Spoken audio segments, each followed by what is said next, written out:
আসসালামু আলাইকুম সবাইকে।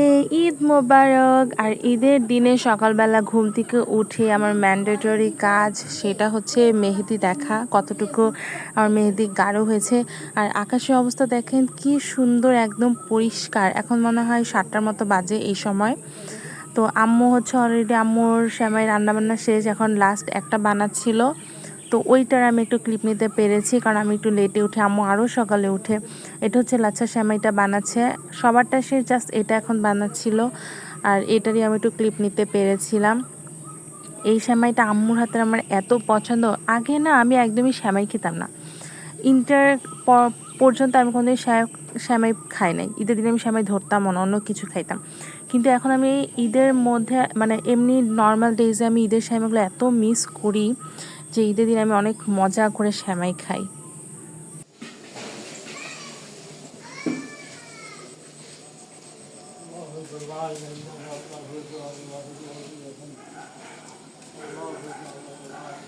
দেন আব্বু চলে গেল নামাজে। আমাদের এখানে 8টায় নামাজ ছিল।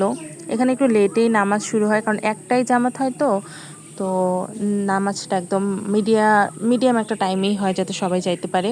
আর এদিকে মিঠু ঘুম থেকে উঠে গেছে।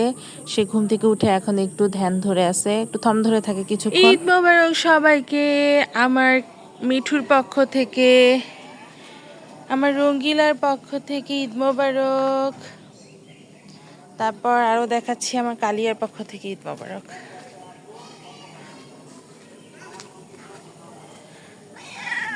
ঈদ মোবারক কালিয়ার পক্ষ থেকে, ঈদ মোবারক। দেন ছাদ থেকে এসে আমার সবচেয়ে পছন্দের লাচ্ছা সেমাই আম্মুর হাতের সেটা খেলাম। আমি অনেক পছন্দ করে এই সেমাইটা খাই, আমার এত পছন্দ, আগেই তো বললাম। দেন সেমাই খেয়ে চলে যাচ্ছিলাম আমাদের যেখানে গরু কুরবানি হবে সেইখানে। যেহেতু আমাদের বাসায় এখানে রাখা একটু সমস্যা, সো আমরা ভাগে যাদের সাথে দেই তাদের একজনের বাসায় হচ্ছে গরুটা রাখা হয়। আর এখানে হচ্ছে এই যে দেখতেই পাচ্ছেন, গরু কুরবানি হওয়ার আগে যে প্রসেসিংগুলো হয় সেগুলো করছিস। আমার এত মায়া লাগে, যদিও পশুটা আসছে মাত্র কালকে, বাট আমার খুব মায়া লাগে। আর মায়ের জিনিসই নাকি কুরবানি দিতে হয়। আর যারা সারা রাত ধরে পাহারা দিল তাদেরই না জানে কত মায়া লাগছে। তারপর কুরবানি শেষ হয়ে যাওয়ার পরে আমরা আবার বাসায় চলে আসি। বাসায় এসে আবার খাওয়া দাওয়া করছিলাম। তার আগেই যে আমাদের সবার মেহেদিটা একবার দেখিয়ে দিলাম। এই যে আমাদের সকালের আর দুপুরের খাবার আর কি, পোলাও, মুরগি মাংস, ডিম অ্যান্ড সালাদ নিয়েছি। আর এই যে আমার মিঠু, মিঠু।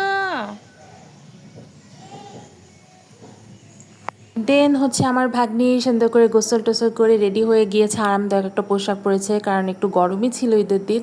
আবহাওয়াটা ভালো ছিল, বাট তারপর একটু গরম ছিল। আর ওর আম্মু একটু ছবি টবি তুলে দিচ্ছিল। তারপর আমাদের যেইখানে আবার গরু কাটা হচ্ছিল ওইখানে আবার যাচ্ছিলাম আমরা দেখতে, কারণ আমাদের একটু হেল্প করা দরকার, কারণ একা একাই সবাই মানে ওরা করছে, আমরা যদি একবার না যাই। দেন একদম যখন মাংস হয়ে গিয়েছে বাসায় নিয়ে এসেছি।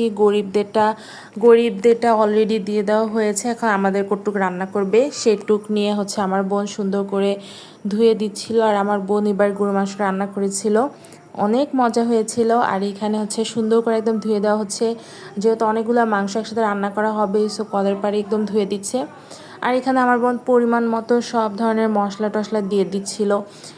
আর এতগুলো প্রায় 10 কেজির মতো রান্না করা হচ্ছে, সো সব কিছু একদম মেপে মেপে দিচ্ছিল। আম্মু যেহেতু একটু ব্যস্ত ছিল অন্যান্য কাজে, সো আমার বোনই আর কি মাংসটা হচ্ছে বসাই দিচ্ছিল। আর মজার ব্যাপার হলো এবার হচ্ছে আমরা আমাদের মাটির চুলায় হচ্ছে মাংসটা রান্না করব। আর এইদিকে দেখেন মাটির চুলায় রান্না হবে। এখানে যেহেতু আমি লাকড়ি টাকড়ি একদম দিচ্ছিলাম, আর এদিক দিয়ে রোদ আসতেছিল, তো আব্বু হচ্ছে আমাকে এখানে চাদর টাদর দিয়ে দিছে যেন ওর মুখে আমার রোদটা না লাগে। সো মাংস বসাই দিছে আমার বোন, আর এদিকে আমি হচ্ছে ভুঁড়িটা পরিষ্কার করে নিলাম। ও যেখানে মাংস কাটা হচ্ছিল ওখান থেকে অলরেডি ভুঁড়িটা ভালোভাবে পরিষ্কার করে দিয়েছিল, আমি জাস্ট এখান থেকে একটু ধুয়ে নিলাম। এই যে আমার দুইটা পাখি শুয়ে আছে।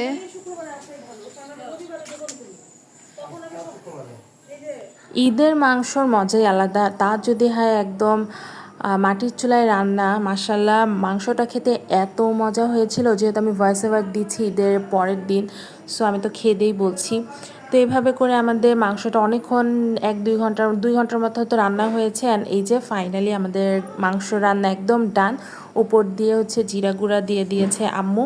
আর মাংস রান্না হয়ে যাওয়ার পরে আমি হচ্ছে এইদিকে ভুঁড়িটা একটু জাল করে দিচ্ছিলাম, কারণ ভুঁড়িটা আমরা আগের দিন একটু জাল করে রাখি একটু সামান্য পরিমাণ হলুদ দিয়ে জাল করে দেন হচ্ছে আমরা বসিয়ে দিয়ে তারপর হচ্ছে এদিকে রুটি ভাজা হচ্ছিল, কারণ গরু মাংস দিয়ে খাওয়া হবে। এখানে অনেকগুলো রুটি বানানো হচ্ছে আর হচ্ছে একটা সসপ্যানে রাখা হচ্ছে যাতে গরম থাকে। তারপর আমিও ফ্রেশ হয়ে গোসল টোসল করে একদম আমার ঈদের প্রথম মাংস আর রুটি নিয়েছি খাওয়ার জন্য। মাংসটা এত সফট, ধরাই লাগতেছে না, খুলে আসতেছে কিন্তু ভেঙে যায় নাই। এই ছিল আমার ঈদের ব্লগ। আশা করছি আপনাদের ভালো লাগবে। ভালো থাকবেন সবাই। আল্লাহ হাফেজ।